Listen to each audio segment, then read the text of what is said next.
कृष्णपरब्रह्मणे नमः। ॐ शुक्लाम्बरधरं विष्णुं शशिवर्णं चतुर्भुजं प्रसन्नवदनं ध्यायेत् सर्वविघ्नोपशान्तये। శ్రీ భగవద్గీత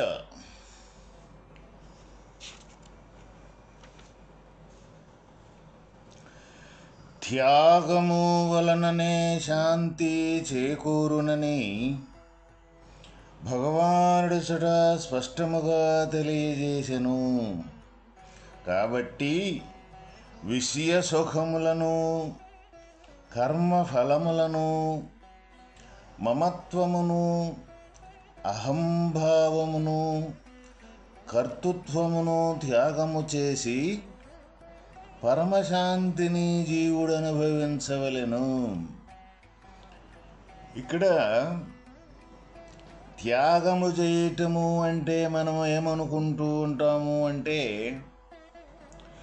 ఏదైనా మనకున్న వస్తువుల్లో, సంపదలను ఏదైనా సరే ఒకరికి త్యాగం చేయటం అంటే మన త్యాగ బుద్ధి మనలో ఉండి, ఈ వస్తువు నేను త్యాగం చేశాను, ఈ వస్తువు నేను దానం చేశాను, ఇది 10 మందికి మేలు చేశాను అని ఇటువంటి భావాలు మనలో తలెత్తుతూ ఉంటాయి అన్నమాట. ఇక్కడ భగవానుడి యొక్క అభిమతం అది కాదు. త్యాగము అంటే విషయ సుఖములు, ఏదైతే మన బయట ప్రపంచానికి సంబంధించిన, మన ఇంద్రియాదులకు సంబంధించిన సుఖాలు ఏవైతే ఉన్నాయో వాటిని త్యాగం చేయటం అన్నమాట. అంటే మనకి ఒక దృశ్య రూపకము చూడటంతో ఆ దృశ్యం రూపకంలో ఉండే ఏ అయితే తలుకు వెలుకులుగా కనపడే ఆ దృశ్య రూపకం, ఓహో ఎంతో బాగున్నది, మనకు నచ్చితే, నచ్చకపోతే ఇది ఏమీ బాగోలేదు అని ఈ రెండింటి యొక్క తారతమ్యం ఏదైతే ఉన్నదో వాటిని త్యాగం చెయ్యాలి. అదేవిధంగా మన ఇంద్రియాదులు, నాలుకకు ఇష్టమైన రుచి ఏదైతే బాగున్న రుచి, అది ఎంతో బాగున్నది అని అనుకుంటాం, బాగలేకపోతే బాగలేదు అనుకుంటాం. కాబట్టి ఈ విషయ సుఖాలు అంటే ఇంద్రియాదులతోటి అనుభవించే ఏ సుఖాలు దుఃఖాలు అయితే ఉన్నాయో వాటిని సమదృష్టితోటి చూడటమే ఇక్కడ త్యాగము చేయటము అంటే. ఇంకా కర్మఫలములను, మనం చేసిన కర్మ యొక్క ఫలితాలు అవి ఒకసారి మనం అనుకున్న దానికన్నా కూడా ఎక్కువ రావచ్చు, ఒకసారి మనం అనుకున్నంతే రావచ్చు, లేకపోతే మనం అనుకున్న దానికన్నా కూడా తక్కువ రావచ్చు. అందువల్ల అటువంటి తక్కువ వచ్చినా సరే, అనుకున్నంత వచ్చినా సరే, అనుకున్న దానికంటే ఎక్కువ వచ్చినా సరే, ఈ మూడింటి యొక్క సమస్థితి ఏదైతే ఉందో మన అంతరంగంగా, అటువంటి సమస్థితిగా ఉండటమే ఇక్కడ త్యాగం చేయటము అంటే. అహంభావము, మమత్వము, నేను అనే అహంభావం ఏదైతే ఉన్నదో అది ఆ నేనుకు బదులు పరమాత్మ యొక్క ఆధారంతో నేనుండాను, లేకపోతే నేననే ప్రత్యేకత లేనే లేదు అనే అహంకారాన్ని త్యాగం చేయటం ఏదైతే ఉందో అది అహంకారాన్ని త్యాగం చేయటం. నాది అనే మమత్వం, నేనైనా ఎప్పుడైతే నేను అనుకుంటూ ఉంటామో మనం, నాది అనేది పక్కనే ఉంటుంది. ఈ అహమ్మములనేది ఈ రెండే మానవుని కానీ ప్రతి జీవిని కానీ ఈ రెండనేది చివరమట్టుకి ఈ శరీరం చివరమట్టుకి కూడా ఈ నానా యాతనలు పెట్టి బాధిస్తూ ఉంటాయి. అందువల్ల ఇటువంటి అహంకారాన్ని, మమకారాన్ని, ఈ కర్తృత్వాన్ని, నేను సాధించాను, నేను చేశాను, నాకంటే గొప్పవాడు ఎవడూ లేడు, నా వల్లే ఈ సమస్తం జరుగుతూ ఉన్నది, నేనే పరిపాలన చేస్తూ ఉన్నాను, నేనే రాజును. అట్లా ఎవరు ఎటువంటి పరిధిలో ఉన్నప్పటికీ కూడా ఈ కర్తృత్వం అనేది అహమ్మములతోటి తోడయ్యి ఈ కర్తృత్వం కూడా ఉంటుంది.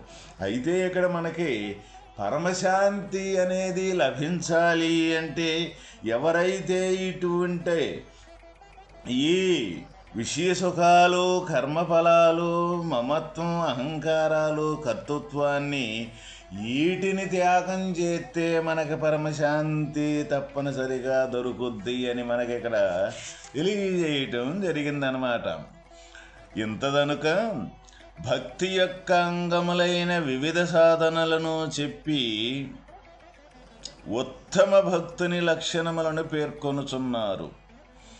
అద్వేష్ట సర్వభూతానాం మైత్రకరుణ ఏవ చ నిర్మమో నిరహంకారః సమదుఃఖ సుఖక్షమీ సంతుష్ట సతతం యోగి యథాత్మా దృఢనిశ్చయః మయ్యర్పితమనో బుద్ధిర్ యో మద్భక్తః స మే ప్రియః.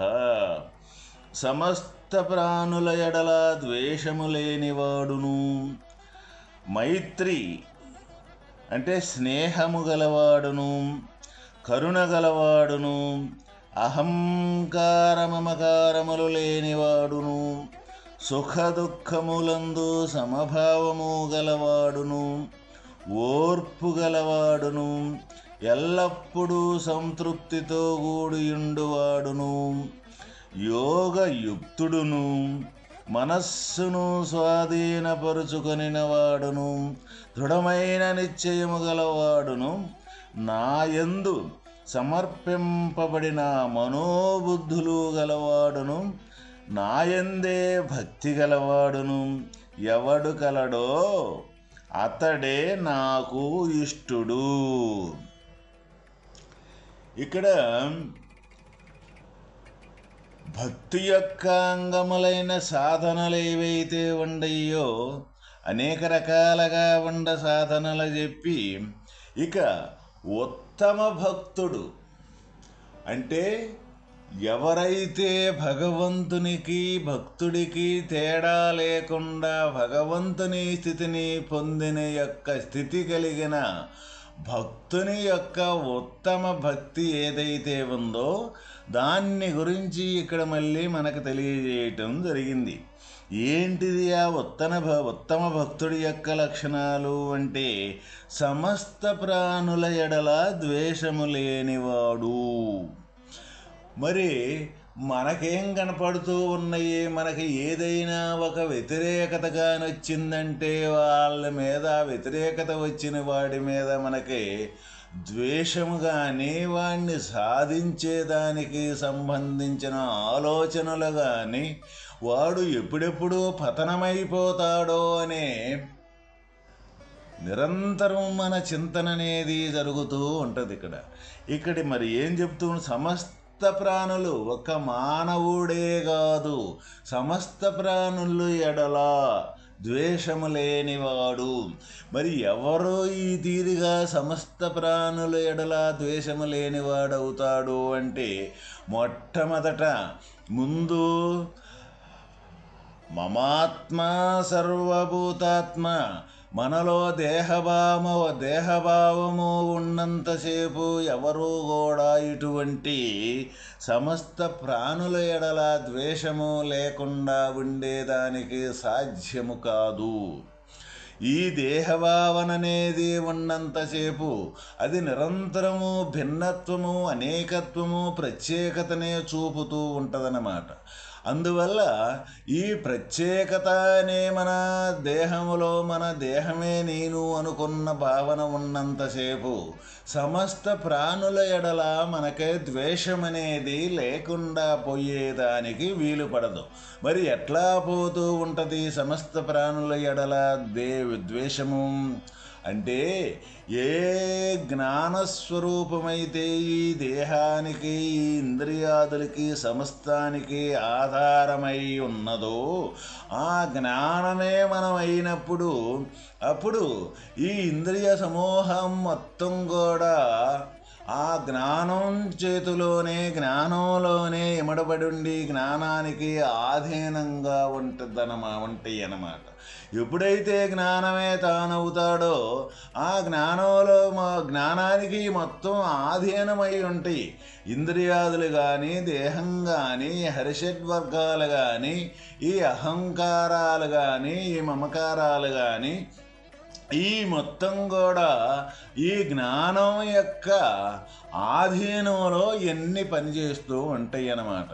ఎప్పుడైతే మనం జ్ఞానాన్ని మరిచి దేహం అనే మార్పుకి చేరుకుంటామో ఆ దేహం అనే మార్పు చేరుకున్నాక ఇక ప్రతి ఒక్క ప్రాణి ఎడల వ్యతిరేకత వేరువేరుగానే మనం చూడటం జరుగుతూ ఉంటుంది. కానీ సమభావము అనేది మనకు ఎటువంటి పరిస్థితుల్లో కూడా రానే రాదు. సమత్వం అనేది ఎక్కడొస్తూ ఉంటుందంటే జ్ఞానంగా మనం మారిపోయినప్పుడు ఆ జ్ఞానమే అవతల దేహంలో జ్ఞానాన్నే మనం చూస్తూ ఉన్నప్పుడు ఆ జ్ఞానం ఆ దేహంలో వేరు ఈ దేహంలో వేరు లేనే లేదు. అన్ని శరీరాల యొక్క మూల వస్తువు జ్ఞాన స్వరూపమే. ఆ స్వరూపమే ఆత్మ యొక్క స్వరూపము. అందువల్ల అహంభావం అనేది మనకు తొలగినప్పుడే తప్ప ప్రతి ప్రాణి ఎడల మనకి కరుణ కానీ ద్వేషం లేకుండా ఉండటం కానీ కలిగేది లేకపోతే వీలు కానే కాదు. అందువల్ల ఉత్తమ భక్తుడి యొక్క లక్షణాలు ఈ విధంగా ఉంటాయి అని మనకు భగవానుడు చెబుతూ ఉన్నారు. అటువంటి భక్తి అటువంటి ఉత్తమ లక్షణాలు ఎవరికైతే ఉంటాయో వాళ్ళే నాకు ఇష్టుడు.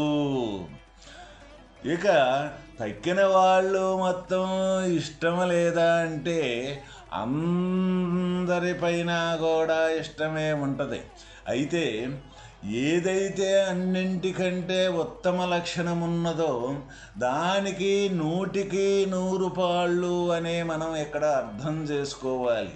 మనం ఎందుకు 100కి 100 పాళ్ళు అర్థం చేసుకోవాలి అంటే భగవంతుణ్ణి చేరుకునేదానికి భగవంతుని స్వరూపంగా మారిపోయేదానికి ఉండాల్సిన లక్షణాలు మొత్తం కూడా ఆ భక్తుడి దగ్గర ఉండయి కాబట్టి 100కి 100% అని మనకి ఎక్కడ చెప్పుకోవాలి. మరి తక్కిన వారి దగ్గర ఇక అక్కడి నుంచి వాళ్ళు ఎంతంత భక్తి లక్షణాలైతే వాళ్ళ దగ్గర ఉంటాయో అంటే కొద్దిగా తగ్గి ఆ తగ్గిన యొక్క విధానం వాళ్ళ దగ్గర ఉంటుంది కాబట్టి వాళ్ళు 100కి 100% అనేది ఇంకా భగవంతుని స్వరూపంగా మారిపోయేదానికి సంబంధించిన విధానం వాళ్ళ దగ్గర తయారు కాలేదని మనకి ఇక్కడ భగవానుడు తెలియజేసిన విధానాన్ని బట్టి మనం అర్థం చేసుకోవాలి. అదేవిధంగా ఎట్టివాడు తనకు ప్రియుడు అంటే భగవానుడు 35 సుగుణములను పేర్కొనిరి. ఇవి గలవాడే నాకు ప్రియుడు అని శ్రీకృష్ణ పరమాత్మ తెలియజేయుచున్నారు. ఈ గుణములన్నీ అద్వేష్టానుపదముతో ప్రారంభమగుటచే అద్వేష్టత్వాది గుణములనే ప్రసిద్ధికెక్కినవి. ఈ 35 పాఠములు ఎవరికైతే మన ఈ ప్రయాణం చేస్తూ ఉన్నారో ఆ ప్రయాణం చేసే భగవంతుని వైపు ప్రయాణం చేసే ఏ సాధక లోకమైతే ఉన్నదో ఈ సాధక లోకానికి ఆ భక్తులకి ఈ 35 పాఠాలు అని తెలియజేయటం జరిగిందనమాట. అందువల్ల అయి ఉన్న విద్యార్థి పరీక్షలో అన్ని పాఠ్య విషయములందునూ ఉత్తీర్ణుడైనచో మాత్రమే పై తరగతికి పోవుటకు అర్హత కలిగి ఉండను.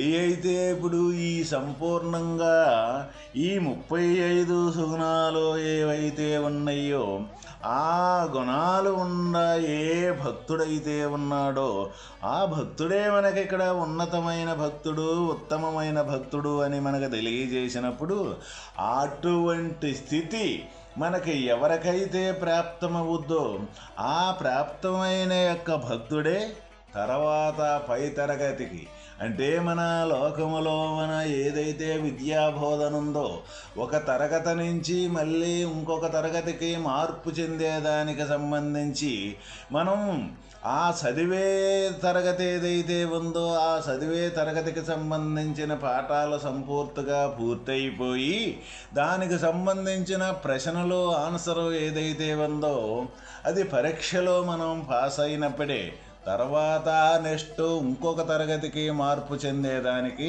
ఆస్కారం ఉన్నట్లుగానే అదేవిధంగా ఏ భక్తుడైతే ఉన్నాడో ఉత్తమ భక్తుడు ఈ 35 గుణాలు ఏవైతే ఉన్నాయో భగవానుడు చెప్పిన గుణాలు ఈ గుణాలు సంపూర్తిగా తనకే అలవాటైనప్పుడు సంపూర్తిగా గుణాలతోటే తను జీవన విధానం గడిపేటప్పుడు తర్వాత ఈ గుణాలకే కూడా ఆధారమైన భగవంతుని యొక్క స్వరూపాన్ని చేరుకునేదానికి తప్పనిసరిగా వీలవుద్దే తప్ప ఏది లోపించినా సరే మళ్ళీ తర్వాత తను కింద పడిపోయి గత తరగతిలోనే విద్యార్థి ఉన్నట్లుగానే ఈ వాస్తవమైన ఈ భగవత్ మార్గంలో కూడా ముందుకు పోలేక అక్కడే నిలబడటం జరుగుతూ ఉన్నది. అట్లయితే మనకి చాలామందికి చాలా రకాల సంశయాలు రావచ్చు. ఎందుకు అంటే ఇటువంటి 35 గుణాలు చెప్పారే, మరి ఇటువంటి 35 గుణాలు బాగా చెబితే ఆ గుణాలు మొత్తం మనకు ఉంటేనే భగవంతుని యొక్క ప్రాప్తము, భగవంతుని యొక్క స్వరూపంగా మారిపోవటం జరుగుతూ ఉన్నది అని అంటూ ఉన్నారే, అది మనకే వీలవుద్దా, మనకు సాధ్యమవుద్దా అని చాలామందికి ఇటువంటి అనుమానం అనేది రావచ్చు. ఏదైనా సరే మనం ఈ ప్రాపంచిక సంబంధించిన విషయభోగాలు ఏవైతే ఉండయో అవి పరమార్థతత్వంతో కూడుకొని ఉన్నప్పుడు ఒకటి కానీ మనం బిగును చేసి ఆచరణ రూపకములో కానీ మనం నడవటం అంటూ ప్రారంభం చేశాము అంటే ఈ 35 గుణాలు ఏవైతే ఉండయో అవి ఒకదానికి ఒకటి సంబంధించి ఉండయి అన్నమాట. ఒకటి కానీ మనం సంపూర్తిగానే చేయగలిగాము అంటే ఈ 35 కూడా ఒకదాన్ని అంటిపెట్టుకొని అన్ని ఏకమయ్యే ఉండి ఏంటిది ఆ ఒకదాంటి అంటే ముందు నేను అనేది ఈ శరీరం నేను అనే అహంకారం ఏదైతే ఉన్నదో అది లేదు అని మన దృఢ విచారణతోటి సంపూర్తిగా లేదు అని దృఢ నిశ్చయం అయితే ఎవరికైతే కలిగి ఉంటుందో తప్పనిసరిగా ఈ 35 గుణాలనేది దానికి సంపూర్తిగా అలవాటు అవుతాయి అన్నమాట. ఇది లేకపోతే దీనితో కూడుకోనే కదా ఈ సమస్తం వేరువేరుగా అనేక రకంగా మనం చూస్తూ ఉన్నది. ఇది లేదు అని కలిగిన మరుక్షణమే ఉండేది అంటే జ్ఞానస్వరూపం ఆత్మస్వరూపమే. ఆత్మస్వరూపానికి ఈ గుణాలు అన్నింటికీ కూడా మిగిలిన యొక్క స్వరూపమే ఆత్మ యొక్క స్వరూపం. మనలో ఎప్పుడైతే అటువంటి లేనిది లేనట్టుగా ఉన్నది ఉన్నట్టుగా మనకు ప్రత్యక్షం కాగలుగుతూ ఉన్నదో అప్పుడు ఈ గుణాల మొత్తానికి కూడా ఆధారమైన స్వరూపమే తానవుతాడు. కాబట్టి ఇక్కడ ప్రతి ఒక్కరము కూడా భగవానుడు చెప్పిన ఇన్ని చెప్పాడే, ఇంత సాధన చెప్పాడే అని ఎవరం కూడా మనం భయపడాల్సిన పని లేదు. వాటన్నింటికీ మూల సూత్రం ఏదైతే ఉందో ఆ సూత్రాన్ని కానీ మనం పెద్దల ద్వారా తెలుసుకొని ఆ పెద్దలు చెప్పినట్లుగానే మనం ఆచరించగలిగినట్లయితే ఒక్కదాన్ని పట్టుకొని గట్టిగా ఆచరించిన తక్కినవి మొత్తం కూడా దాని వెనకాలే ఉంటాయి అన్నమాట. కాబట్టి ఏదైతే భగవన్మార్గంలో సూత్రం ఉన్నదో ఆ సూత్రాన్ని పట్టుకొని ముందుకు నడవటమే భక్తుని యొక్క ఉత్తమ భక్తుని యొక్క లక్షణము. ఓం తత్సత్.